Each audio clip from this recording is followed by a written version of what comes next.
मित्रों नमस्कार। हम लोग आज इलाहाबाद के अलग अलग हिस्सों में पहुंच रहे हैं, अलग अलग घरों में जा रहे हैं।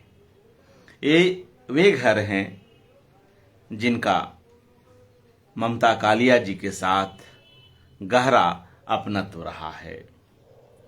ये वे घर हैं जिनमें ममता कालिया जी गुंजायमान होती रहती हैं।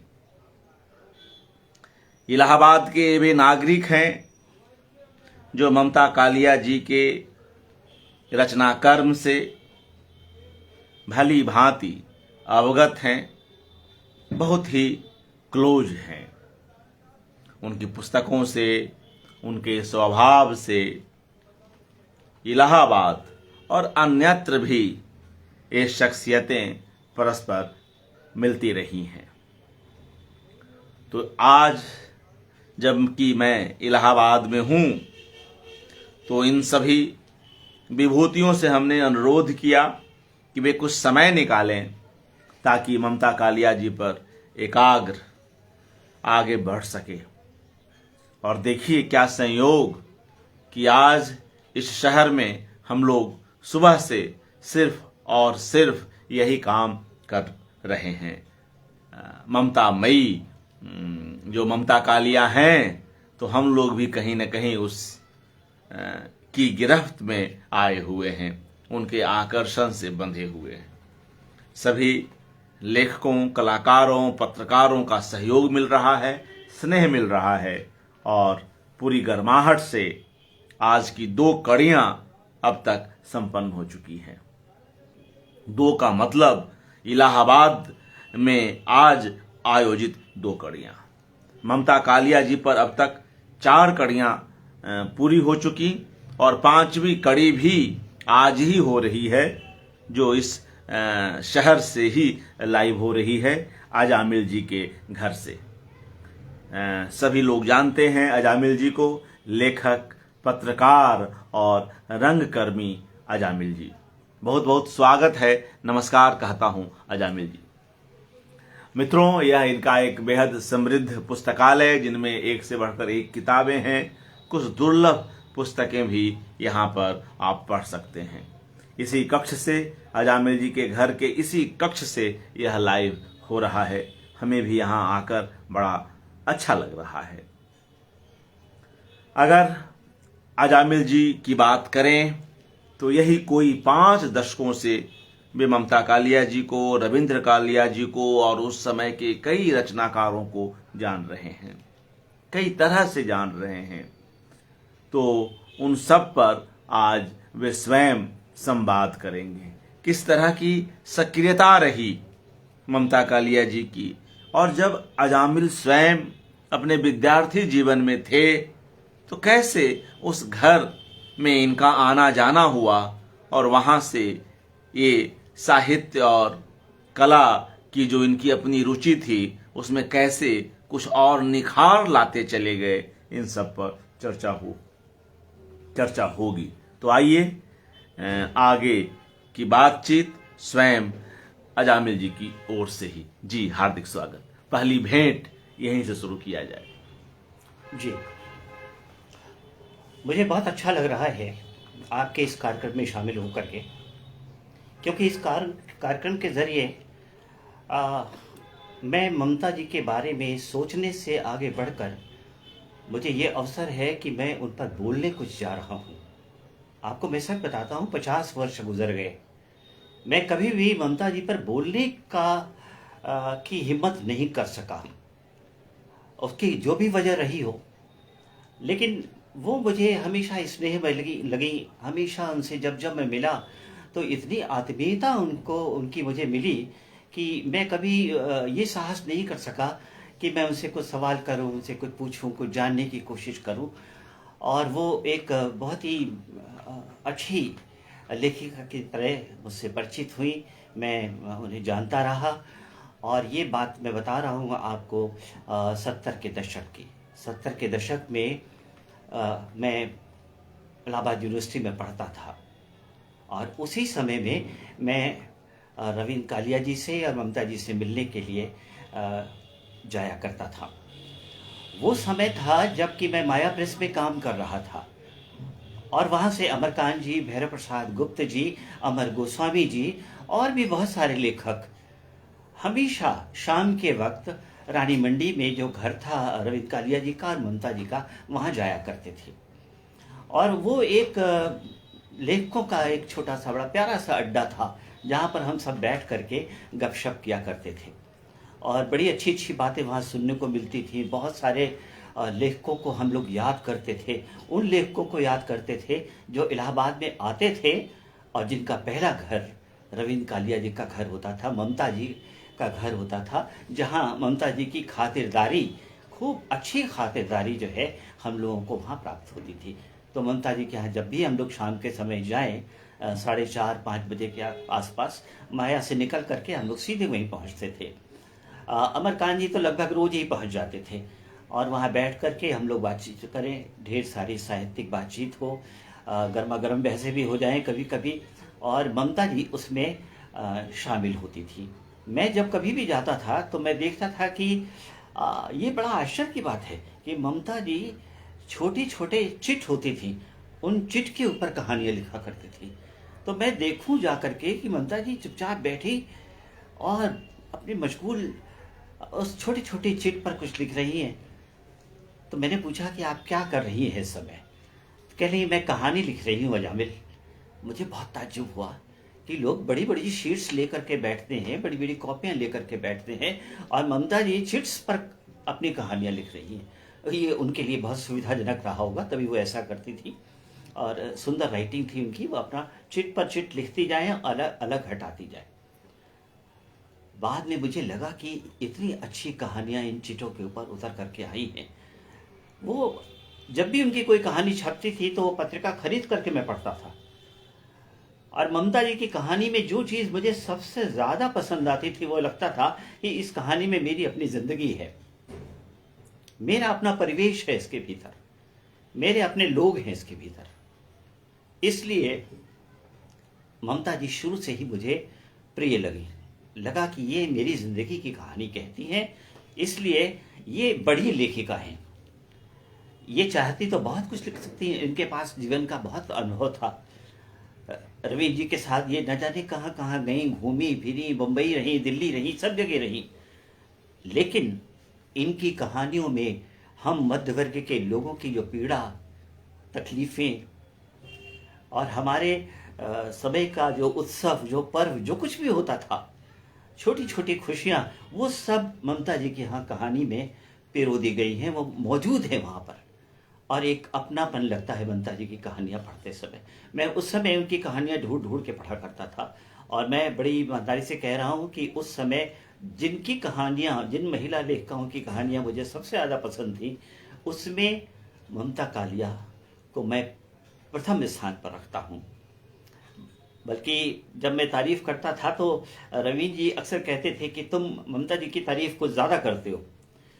तो मैंने कहा कि नहीं, मैं तारीफ़ तो आपकी भी करता हूँ, है ना। मुझे आपकी कहानियाँ भी बहुत पसंद हैं, ज्ञान रंजन जी की भी कहानी बहुत पसंद है, मार्कंडी जी की भी पसंद है, लेकिन पता नहीं क्यों मुझे ममता जी की कहानियाँ बहुत अच्छी लगती हैं। और हम उसका कारण भी बताते थे।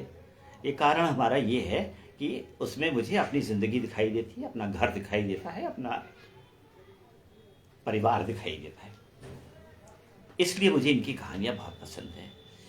शायद वही चीज़ें थी जो मेरे दिमाग में थी और आज तक हैं कि वही लेखक बड़े लेखक हो गए हैं जिन्होंने सबकी कहानियाँ कही है। और ममता जी ने सबकी कहानियाँ कही हैं, सबके दुख सुख कहे हैं, इसलिए वो इतनी लोकप्रिय भी हुई। वो भाषा का कमाल हासिल करने के लिए कहानियाँ नहीं लिखती रही, वो लोगों को चौंकाने के लिए भी कहानियाँ नहीं लिखती रही। उनकी कहानी में केवल इतना मिलता है आपको कि आप देखो, आपकी ज़िंदगी ये है, आप इसे करीब से जीना सीखो। और हमने वाकई ये देखा कि ममता जी ने ज़िंदगी को बहुत करीब से जिया है। मध्य वर्ग को, ख़ास तौर से मध्य वर्ग की तकलीफ़ों को उन्होंने बहुत ध्यान से देखा और पकड़ा। इसकी वजह से उनकी एक एक कहानी हीरा की तरह है, अच्छी कहानियाँ हैं। उन्होंने बहुत सी प्रेम कहानियाँ भी लिखी और वो इतनी अच्छी कहानियाँ हैं, वाकई प्रेम कहानियाँ हैं वो। उसमें कोई नकलीपन नहीं है, सब कुछ आपको लगेगा कि नहीं जीवन में घटित होता है, ऐसे ही घटित होता है। तो इस रूप में मैं उनके साथ इनसे मिलता जुलता रहा और धीरे धीरे मैं उनके करीब आता चला गया। मुझे बहुत प्यार करती रही वो, हमेशा से बहुत सम्मान किया। और वो मुझसे अक्सर कहती थी कि भाई तुम लोग वो लोग हो ना जिनसे उम्मीद की जा सकती है। हम थे, मेरी मित्र थी अनीता से भी वो यही कहती थी कि भाई तुम लोगों से हम लोग उम्मीद करते हैं कि तुम लोग अच्छा लिखोगे, अच्छा पढ़ोगे, अच्छा सोचोगे। ये बहुत बड़ी बात थी। ममता जी के घर में अब मैं बता रहा हूँ कि इलाहाबाद की सर्वश्रेष्ठ साहित्यिक गोष्ठियाँ हुई हैं और मैं उसका साक्षी हूँ। उनके यहाँ ऊपर एक हॉल था, उस हॉल में ऐसा कौन सा लेखक है जो नहीं आया। सारे बड़े लेखक वहाँ आए, चाहे वो ज्ञान रंजन हो, चाहे मार्कंडेय जी हो, चाहे सर्वेश्वर दयाल सक्सेना हो, कोई भी हो, अमर गोस्वामी हो, भैरव प्रसाद गुप्त हो, उपेन्द्रनाथ अश्क हो, सारे लोग, सारे बड़े लेखकों को मैंने वहीं देखा। और उस समय मेरी हैसियत भी क्या थी, मैं चुपचाप पीछे बैठकर सुनता था इन लोगों को, इन बड़े लोगों को। जब ये लोग कहानियों पर बातचीत करते थे तो हम बैठ के पीछे सुनते थे। और ये वो साहित्यिक गोष्ठियाँ होती थी जिसमें महिला लेखिकाएं भी बड़े सम्मान के साथ बैठती थी, बातचीत करती थी। और उसके बाद बेशक ममता जी की बनाई हुई चाय हम लोग पीते थे, कॉफ़ी पीते थे। मतलब इतनी सहज भाषा में सहज गोष्ठियाँ होती थी कि लगता ही नहीं था कि यहाँ कोई बड़ा भी है। सब एक समान स्तर पर देखे जाते थे। और कालिया जी का तो मैं फिर कहूँगा कि कालिया जी का मुकाबला नहीं है। हमें दूसरा कालिया नहीं मिलेगा, दूसरा रविंद्र कालिया ढूंढे से नहीं मिलेगा।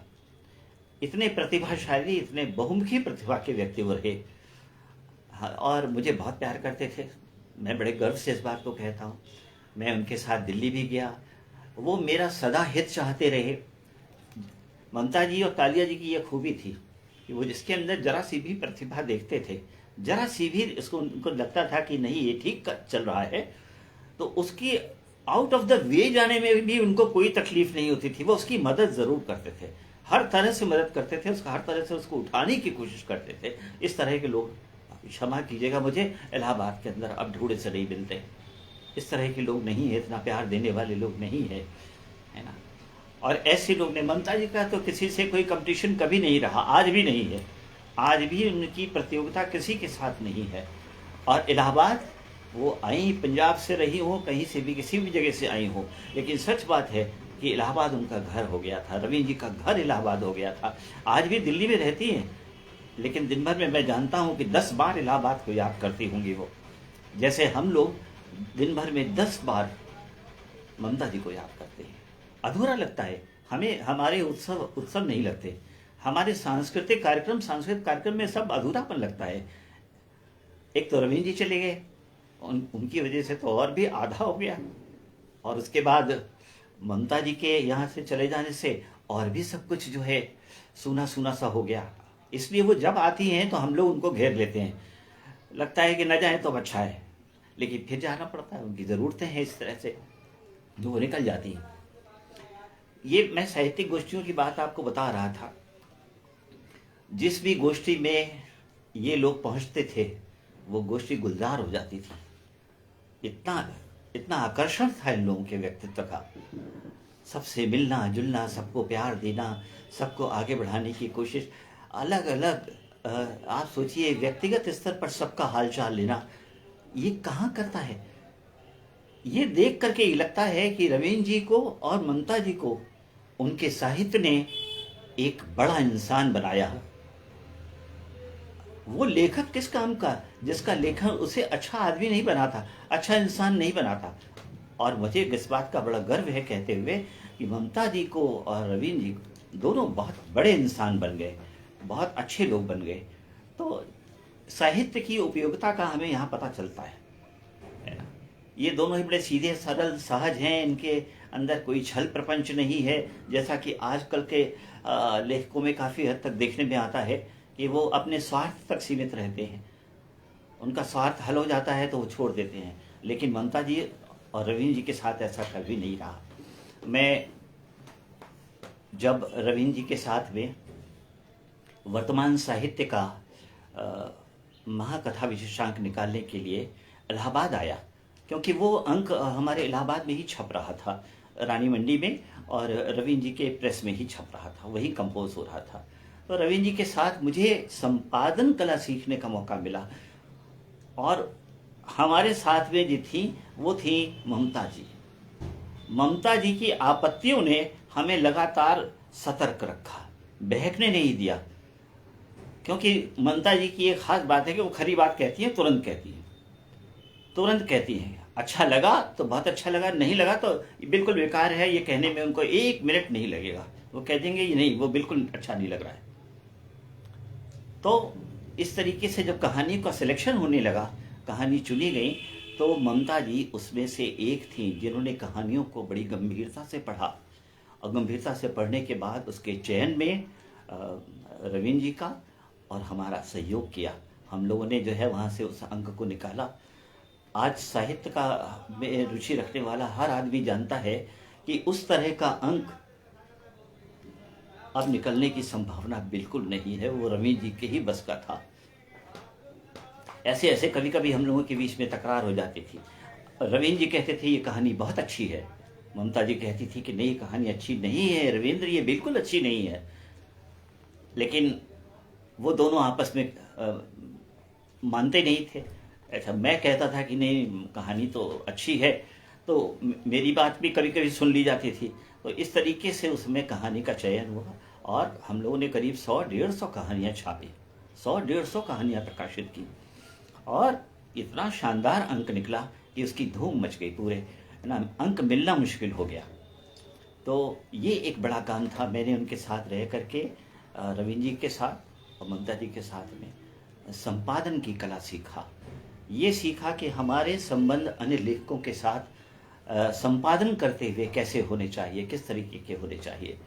और ये कला ममता जी को और रवींद्र जी को खूब अच्छी तरह से आती है। वो जानती हैं कि हम किस लेखक से कैसे लिखवा सकते हैं। आप सोचिए कि मार्कंडेय जी ने 20 साल तक कोई कहानी नहीं लिखी थी, 20 वर्ष गुजर गए थे और हम लोग चिंता में थे कि इस अंक में अगर मार्कंडेय जी की कहानी नहीं जाएगी तो अंक अधूरा अधूरा सा लगेगा। बार बार रवींद्र जी कहते थे कि कैसे लिखवाया जाए, क्या किया जाए। अंत में रवींद्र जी जीते, कहते कहते कहते कहते अंत में मार्कंडेय जी से कहानी लिखवाने में ममता जी और रवींद्र जी सफल हो गए। ये उनकी खूबी थी, जिससे वो चाहते थे लिखवा लेते। खैर रवींद्र जी की तो एक खास बात थी कि वो जो तय कर लेंगे उसको वो पूरा करते थे। अगर उन्होंने कह लिया कि हमें ये लेखक चाहिए तो चाहिए।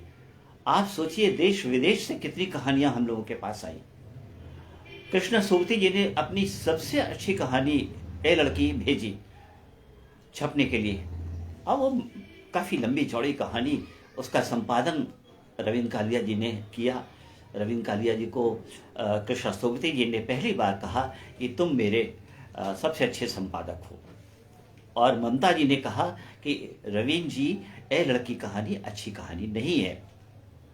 दोनों के बीच में मतभेद रहा और ये मतभेद बड़ा अच्छा लगता था, बहुत अच्छा लगता था ये मतभेद, क्योंकि इस मतभेद से चीज़ें संवरती थी, चीज़ें और अच्छा शेप लेती थी।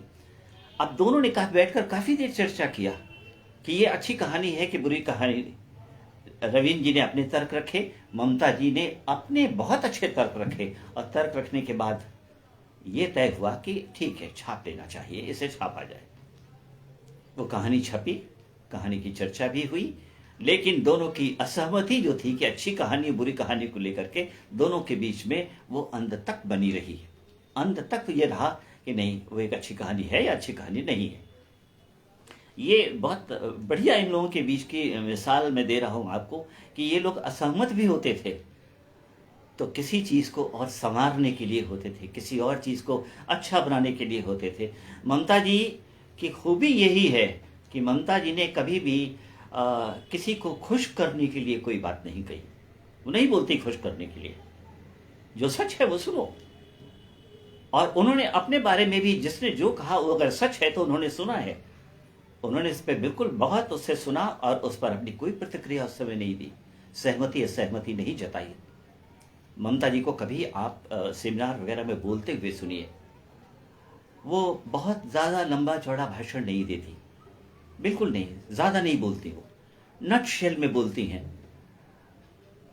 और वो बातें कभी नहीं दोहराती जो बातें दूसरे लोग कह चुके हैं। ये उनकी खूबी है। उनके पास 2-4 पॉइंट जो भी होते हैं वो बिल्कुल नए होते हैं, नई चीज़ों पर वो बात करती है और बात करके अपनी बात को वहाँ रख देती है, बहुत विनम्रता के साथ रख देती है और ये भी कह देती हैं कि हो सकता है आप में से बहुत सारे लोग मुझसे असहमत हों, मैं उनकी असहमति की भी का भी सम्मान करती हूँ। ये चीज़ उन्होंने पूरे इलाहाबाद को दी है। न जाने कितने लोगों ने ममता जी से ये बात सीखी है। ममता जी बोलते समय उत्तेजित नहीं होती, ज़रा भी उत्तेजित नहीं होती, आराम से सहज भाव से धीरे धीरे बोलती है। आप उनको सुनेंगे तो आपको कभी नहीं लगेगा कि वो किसी पर गुस्सा उतार रही हैं, ना, वह अपनी असहमति व्यक्त कर रही हैं लेकिन गुस्सा नहीं उतारती कभी। ये उनकी बहुत अच्छी बात है, बहुत सुंदर बात है। आप ममता जी की कहानियों को पढ़िए तो आपको बोलने की तमीज आती है, भाषा में जिंदगी को जीने की तमीज आती है। बहुत सामान्य भाषा है, जो लोग सामान्यतः लोग बोलते हैं, ममता जी उसको इतना अच्छा लिखती हैं, इतने अच्छे ढंग से लिखती हैं और ख़ास तौर से संवाद लिखने में तो ममता जी का कोई जवाब नहीं है। उनकी कहानियों में संवाद जो है वो बहुत बड़ी चीज़ है। वो बहुत डिटेलिंग नहीं करती कहानी के अंदर, बहुत विवरण नहीं देती, 2-4 संवाद में ही कहानी को इतने आगे ले जाती हैं, इतने अच्छे ढंग से प्रस्तुत कर देती हैं कि आप दंग रह जाते हैं कि अरे ये 4 डायलॉग में कहानी इतने आगे आ गई और इतनी खूबसूरती से आ गई। शायद यही वजह थी कि मुझे याद है कि उस समय में वासु जी ने इनको जो है एक सीरियल के कुछ कड़ियाँ लिखने का अवसर दिया था, जिसे ममता जी ने लिखा था उस समय दूरदर्शन के लिए। और क्या सीरियल बन के आया था, क्या डायलॉग थे उनके उस कड़ियों के अंदर, सुन के इतना अच्छा लगा। और उस बार पहली बार लगा मुझे कि ममता जी के अंदर ये प्रतिभा भी है, वो संवाद भी लिख सकती हैं फिल्मों के लिए, सीरियल के संवाद भी वो लिख सकती हैं।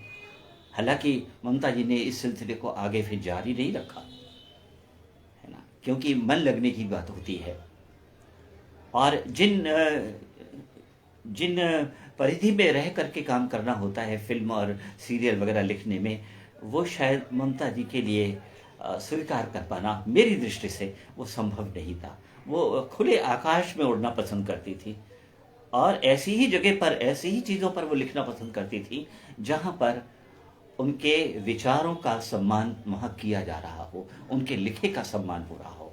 और ये बहुत सुखद है और मुझे बड़ा बड़ा गर्व है कि ममता जी ने जो कुछ भी लिखा उसका बहुत सम्मान हुआ। सब लोगों ने उसको कहा कि ये तो जिंदगी की कहानियाँ हैं, ममता जी ने जो कुछ भी लिखा है वो हमारी जिंदगी की कहानियाँ हैं। इसीलिए ममता जी आज इतना प्यार से अपनाई जा रही हैं। और अब एक इनकी पुस्तक जिसका जिक्र अगर मैं न करूं तो आज ये जिक्र अधूरा होगा, वो है इलाहाबाद के संदर्भ में पिछले दिनों उनकी जो किताब प्रकाशित होकर आई है, उसमें सचमुच इलाहाबाद के संस्मरणों को, इलाहाबाद की यादों को इतने अच्छे ढंग से रखा है ममता जी ने, इतनी खूबसूरती से रखा है कि हर आदमी उसके अंदर अपने को अपना होना महसूस कर रहा है कि इसमें मैं हूँ, मैं शामिल हूँ, इसमें ये चीज़ मैंने देखी है, मैं इसका साक्षी रहा हूँ। ये कहलाते हैं संस्मरणात्मक पुस्तक लिखने की कला उनके पास है। उसमें से बहुत कुछ जिंदगी को उन्होंने वहाँ खुद अपनी आंखों से देखा है, बहुत कुछ दूसरों से सुना है, लेकिन उसको पिरोना भी तो आसान काम नहीं है। जो दूसरों से सुना है उसको भी सहेजना आसान काम नहीं है, लेकिन ममता जी ने अपनी इलाहाबाद पर लिखी उस पुस्तक में वो सब कुछ बहुत अच्छे ढंग से वहाँ पर सहेजा है। उस किताब को आप पढ़िए तो आप जान पाएंगे कि इलाहाबाद संवेदना के स्तर पर क्या है, वो क्या जीता रहा है और यहाँ के लेखक किस उदार मना है, कितने उदार मना है, कितने सहजता से सोचते रहे हैं, कितनी ऊंचाई तक लोग गए हैं यहाँ से। ममता जी का वो समय भी हमने देखा जब वो कॉलेज में पढ़ाती थी। उनकी एक कहानी उसी कॉलेज की पृष्ठभूमि पर है, और वो कादम्बरी में जब प्रकाशित हुई तो मैंने उसे कादम्बरी को मैंने बुक स्टॉल पर देखा और मैंने फौरन खरीदा उसे। घर आकर के मैंने उस उपन्यास को पढ़ा, उनका लघु उपन्यास ही है वो।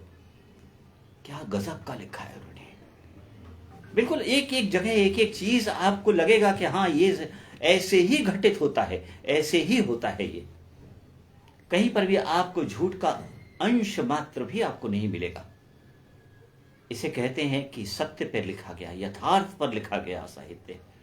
अगर यथार्थ लेखन की बात की जाए तो ममता जी का नाम हमें सबसे ऊपर रखना पड़ेगा, क्योंकि उन्होंने कहीं पर भी अपने अंदर उसके भीतर नकलीपन नहीं लाई। वो जो कुछ है सच है। दूसरी बात यह है कि उनसे किसी ने कहकर कभी नहीं लिखवा पाए। ममता जी का मन है लिखने का तो वो लिख देंगी, लेकिन किसी ने उनसे कहा कि आप मुझे कहानी लिख के दीजिए तो ममता जी ने उसको कम से कम 2 साल टाल दिया, साल भर के लिए टाल दिया, 6 महीने के लिए टाल दिया। ममता जी से कहकर कोई नहीं लिखा सकता। उनका मन होगा तभी वो लिखेंगी, उनकी इच्छा होगी तभी वो अपनी बात कहेंगी। इस तरह के लेखक, इतनी ईमानदारी से सोचने वाले लेखक अब हमारे पास गिने चुने बचे हैं, बहुत कम लोग बचे हैं।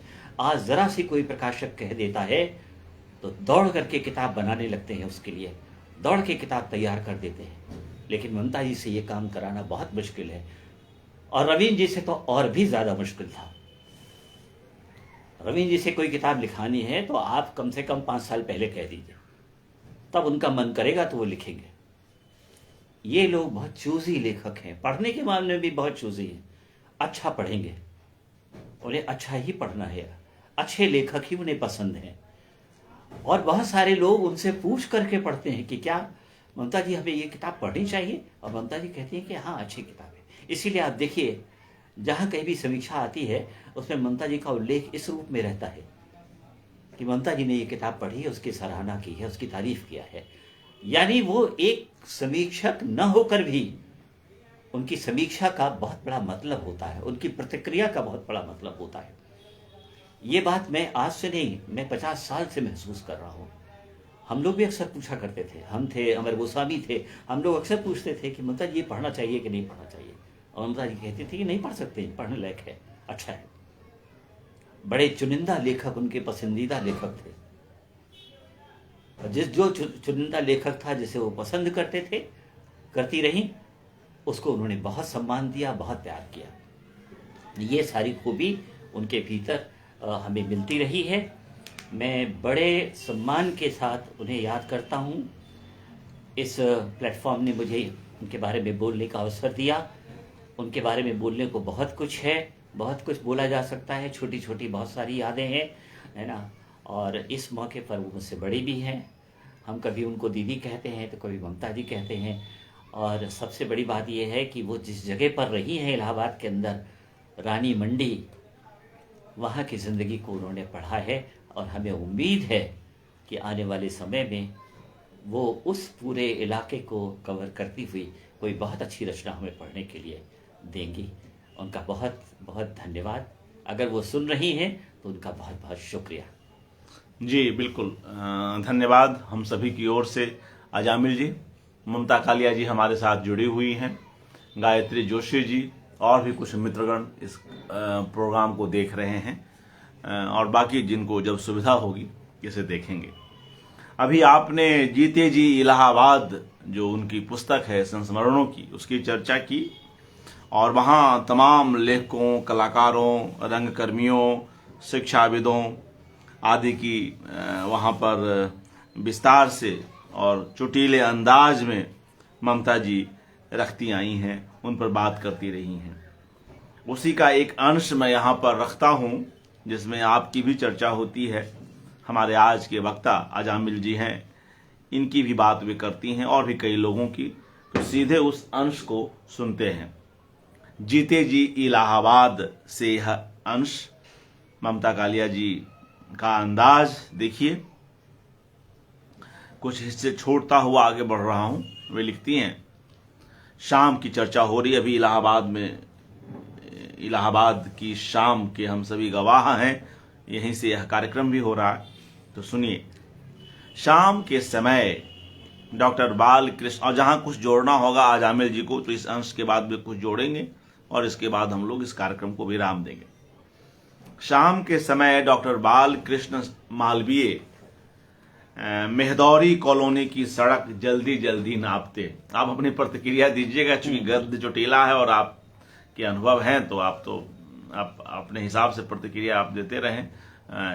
स्क्रीन पर आप ही हैं। शाम, मैं इधर बैकग्राउंड में हूं, आपका दोस्त अर्पण कुमार। जी जी।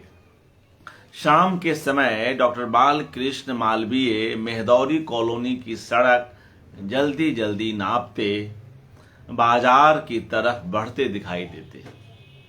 उन्हें कोई टोकता तो वे कहते, बाद में बात करूंगा, बड़ी जोर की तलब लगी है, जरा दारू की दुकान तक जाना है। उनकी बातों में इतना नाट्य होता कि हमें लगता जैसे हम थिएटर में बैठे हैं।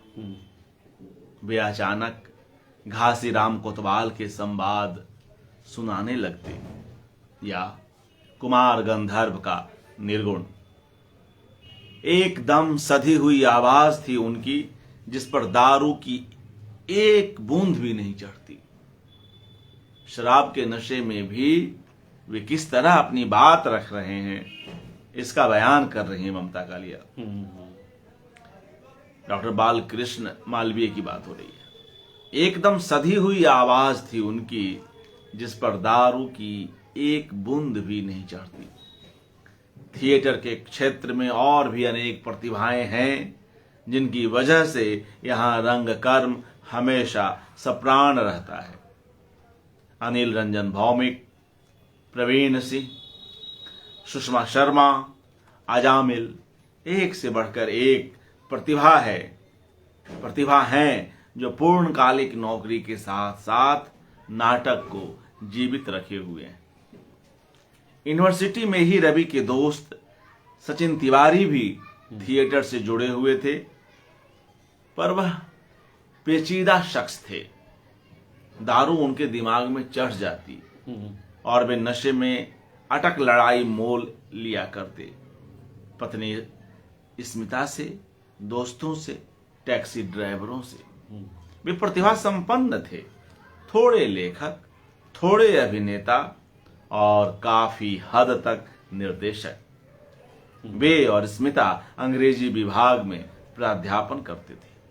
उनके पिता डॉक्टर डी तिवारी कानपुर विश्वविद्यालय के कुलपति थे और इलाहाबाद विश्वविद्यालय के सामने उनका बड़ा सा बंगला था। सचिन को कोई भौतिक कष्ट न था, लेकिन वे विस्की के दूसरे पैग के बाद अपने गुस्से को संभाल न पाते।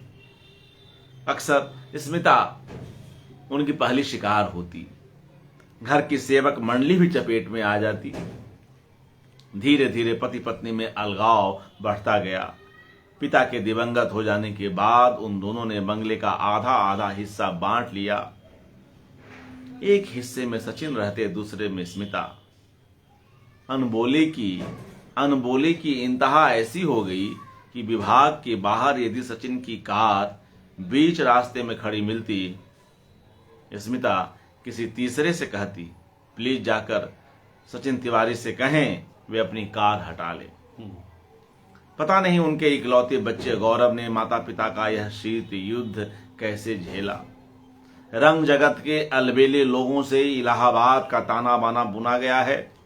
इलाहाबाद के रंगमंच से ममता जी हमेशा जुड़ी रही है ना। वो नाटक देखने भी जाती थी और सारे रंगकर्मियों को समय समय पर प्रोत्साहित करती रहती थी, अच्छा देखती थी और अच्छा कहती थी। तो ये एक बड़ा योगदान था हम रंगकर्मियों के लिए। बुलाने पर वो ज़रूर आती थी, ऐसा नहीं था कि वो नाटक देखने नहीं आती थी। या नाटक से, जैसा कि आजकल देखने में आता है कि जो साहित्यकार हैं वो रंगकर्मियों से बड़ा परहेज करते हैं, वो जाते ही नहीं देखने के लिए। लेकिन ममता जी के साथ ऐसा नहीं था। ममता जी को अगर किसी ने ससम्मान बुलाया है तो वो ज़रूर पहुंचती थी, सबको प्रोत्साहित करती थी। ये सब उनकी बहुत अच्छी बातें रही। हमें याद है, वो तो आती थी एक आध नाटक में, हमने भी जो डायरेक्ट किया उसमें आई हैं, आई वहाँ पर देखा उन्होंने। जी, याद है वो कौन सा नाटक था? शायद मुझे लगता है हनुष था या उद्धव धर्मशाला था, इनमें से दो में से एक नाटक में किसी में आई है। जी, तो वो देखती थी आकर के, है ना। जी। तो रंग जगत की बात हुई और 2-3 पंक्तियों को और पढ़ते हुए आज की इस कड़ी को विराम देंगे। वे आगे लिखती हैं कि रंग जगत के अलबेले लोगों से इलाहाबाद का ताना बाना बुना हुआ है। उभरते हुए अभिनेता और रंग निर्देशक अभिषेक पांडे अक्सर उस वक्त घर आते जब हम दिन तमाम कर चुके होते। एक बार वे कलाकार पूजा ठाकुर को लेकर आए। रवि ने जिज्ञासा की, आजकल कौन से नाटक में लगे हुए हो? और फिर वे और कई बातें बताती हैं अभिषेक को लेकर कि वह किस तरह से ऊंची उड़ान में रहे। उसने पूजा से कहा, वह आगा हर्ष कश्मीरी लिखित नाटक खूबसूरत बला आदि से अंत तक अभिनय करके हमें दिखाए। पूजा दिन भर के रिहर्सल से थकी हुई थी। पूजा ठाकुर की बात कर रही हैं। उसे सुबह ऑफिस भी जाना था, पर निर्देशक की अवहेलना कैसे करे। मैंने लाख कहा, अभिषेक इस वक्त देर हो गई है, रहने दो। अभिषेक पर धुन सवार हो गई, नहीं अभी खेला जाएगा खूबसूरत बला, यह मेरा आदेश है। जो इनका नाटक हुआ आगा हर्ष कश्मीरी जी का खूबसूरत बला, कमाल पूजा का था कि उसने पूरा नाटक अभिनीत कर दिखाया। और कुछ समय बाद अभिषेक बरास्ते दिल्ली मुंबई पहुंच गए। आज भी मुंबई के नाट्य और फिल्म जगत में दर्जनों ऐसे हस्ताक्षर होंगे जिनकी जड़ों में इलाहाबाद की मिट्टी का असर होगा। कलकत्ते की नाट्य निर्देशक और रंगकर्मी संस्था की सर्वे सर्वा उषा गांगुली की परवरिश और शिक्षा इलाहाबाद में हुई। इस शहर की फिजा में अदब का हर रंग शामिल है। गीत, कविता, कहानी, नाटक, उपन्यास और आलोचना। यहाँ विभूति नारायण राय जैसे भी रचनाकार रहे जिन्होंने कभी कहानी लिखी ही नहीं, सीधे उपन्यास की रचना कर डाली। और फिर कई और बातें करते हैं। आप स्वयं वर्तमान साहित्य के संयुक्त संपादक रहे लंबे समय तक, लगभग 5 सालों तक संभवतः गाजियाबाद में रहे। तो एक एक कर ऐसे कई प्रसंग जो हैं वे ममता कालिया जी अपनी इस किताब में उठाती हैं जी। और हमें अच्छा लगा कि इलाहाबाद में ये 3 कड़ियाँ संपन्न हुई। इलाहाबाद के 3 अलग अलग हिस्सों में, लेखकों के घरों में। और मित्रों, अच्छा लगा कि लोग किस तरह से उनके काम को याद कर रहे हैं। स्वयं ममता कालिया जी जुड़ी हुई हैं, वे लिख भी रही हैं, प्रतिक्रिया दे रही हैं जामिल जी कि रंग कर्म इलाहाबाद की सांस में है। तो आज एक लेखक, रंगकर्मी और पत्रकार अजामिल जी को हम लोगों ने सुना और ममता कालिया जी से जुड़ी कई ऐसी बातें हैं जो अभी रह गई होंगी, तो फिर कभी और। फिलहाल के लिए हम लोग विदा लेते हैं। धन्यवाद। ममता कालिया जी पर यह एकाग्र जारी है।